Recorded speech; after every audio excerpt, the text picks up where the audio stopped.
Hi and welcome to number 7 of Cricut for Beginners, and we're having a bit of a change in schedule because we were going to do stickers, but what I've decided, just because I've had a few questions, is that this is actually quite a basic one that we want to really be doing earlier on because we can use it on other projects.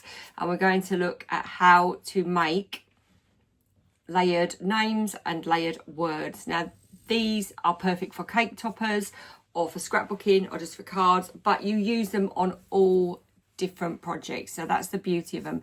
Once you've mastered how to make a layered word, you can do so much. And the great thing is, if you've got a straw, you just glue your straw onto the back and you've got a cake topper as well.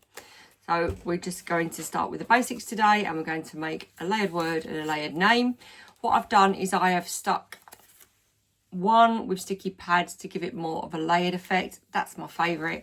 And I've done one with glue, but you might want that for a card, or you might want it for a flat cake topper. So we're going to go through where I got my font from and how I used it and how I made it work for my layered word. And it's just really, really simple. It's a quick and easy tutorial for you to work through. I'm going to show you how to upload fonts to Cricut Design Space so that you can use fonts that you've used from design studios. Is it design studios? Design bundles and places like that, so that you can get fonts for 99p. Sometimes you can get free fonts. Just check the license if you're going to make them to sell cake toppers or whatever. But yeah, they're all available, and I'm going to show you how to upload those to Cricut Design Space, and then how to reach them. Where do you find them in Cricut, and how to adapt them to make your layered word or your layered name. Super easy. And as I say, you could use this. You could make an 18th cake topper with this, a 21st cake topper. It's just about finding the right font for you and then getting it into Design Space and editing it. So that's what we're going to do today. Okay, so let's get started. First of all, I'm going to show you where to get fonts from, so that there's a few different places. So these are free fonts, and this is the font. Check out on the written description because it does tell you whether you can or can't use it. It's personal use or for commercial. So I've downloaded the font, and now I'm going to go to the downloads in my computer and click on the font, and it opens up this little preview box. In a minute, there you go, I'll get a button on the bottom right hand side that says install, and that's now installed that into my fonts library on my Mac so that it's there, so I can use it in all of my programs. So now when I go back to Design Space, if you go to the very top, and now you're going to click force reload, and that will reload Design Space. So what should happen now is the text should appear. So I'm just going to write hello and go on my system fonts, type in the name of the font, and there it is. So it's there all ready for me to use. Now I'm not going to use that because it's for personal use only. So I'm going to delete that so I don't use it by mistake.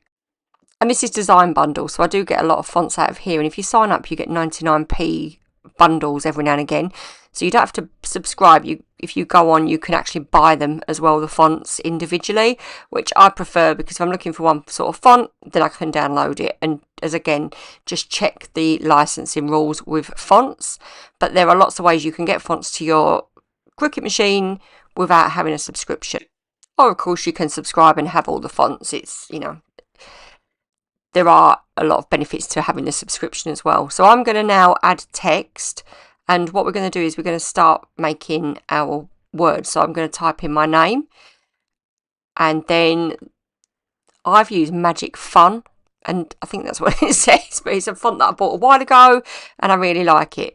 But it's very fine, and this is where you can use all of the things in Design Space, which is they're just amazing, so that you can change and alter things to suit what you want. So I'm going to create an offset. So I'm going to start with a tiny one. I'm going to just make the word fatter and chunkier, and that's going to cut so much better. And I find when I'm working with words, and sometimes you might dismiss it because it's really fine, but don't dismiss it. Just put an offset on it and make it a bit chunkier and more usable and easier to cut out. So I'm going to colour that purple, and then we're going to go and create the next layer. So I think I'm going to do these 3 layers. So again, I've got my word, that's my base, and now I'm going to create another offset. So I might make this one quite a fine one and then make the next one bigger so that I've got varying degrees of offset, if that makes sense. So I'm going to make that white because that's going to be white glitter. And if you follow me, you know that I use white glitter on everything. And then I'm going to create another offset, and that's going to be a pinky colour. So I know you don't have to faff about in here, but I do like to see how it's going to turn out. So I'm going to do that a paler pink. And there you go. So the back layer, what I'm going to do is I'm going to remove the contours. So I'm going to click on the right hand sidebar and make sure that I've highlighted that layer, go to the bottom and remove all contours, and that will then be a solid back layer with an offset layer that's still got contours in it. And then I'm going to move that out of the way and start with my next word. So I'm just going to type hello, because this is a really good example of when letters don't completely connect.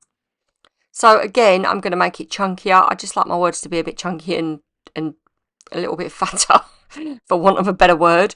So I'm going to do that, and because they just cut nicer. So you can mess about with your offsets. And the more you work with offsets, the more you get to know exactly what offset you want. It's just one of my favourite tools. So there it is. It's not connected. Your H is separate. So that's fine, because we're going to add it to the offset. So we're going to create the next offset. And I'm going to just make sure on my next offset that it goes all the way round, so that this back or second layer is connected. And I'm going to click apply once I'm happy and colour that. And you will see that that's a full layer. And then I'm going to create my next offset. So that's going to be a little bit bigger. So again, I'm going to make that in my pale pink. And I'm going to remove all of the contours from the back layer. And there you go. So you've got two, a name and a word all ready to cut out, and they are perfect for cake toppers. So if you are a cake maker, or if you just want to make a cake topper for a party or a party planner, then these take minutes to make. They're minimum effort and look amazing. So we're going to send this to cut out now, and then I'll show you how we build it, which again, super easy. So I'm just sizing them before I send to cut, and I'm using the top and side bars because they will match my cutting mat. So I'm going to send it. There they are, all positioned and cutting out, ready to assemble. And here they are. So I've got my two cutouts, and I'm going to build them both separately. So I'm going to do one with glue and one with sticky pads, just so that you can see the difference in texture. So first of all, this layer, and this is the second layer. I'm going to build it from the back as I normally do. So pop my offset or middle layer onto the back, and I'm using glue, so this will all be quite flat. And then my H is separate, and they're really easy to build like this. So you can have all your letters layered or separate. As long as you've got an offset layer they can go into, it looks great. So if you wanted to do them in bold or capitals, then that would work. It's just all about the offset. And there we go. I mean, how quick and easy are these to make? And that's the first one. And now we're going to go on and build the next one. Now the next one I'm going to build with sticky pads. And what that will do is it will just give it a bit more depth and texture, so that you've got like layered layers, if that makes sense. But I'll show you in a minute. So I've already messed up there. I have to pull that off and re-stick it down.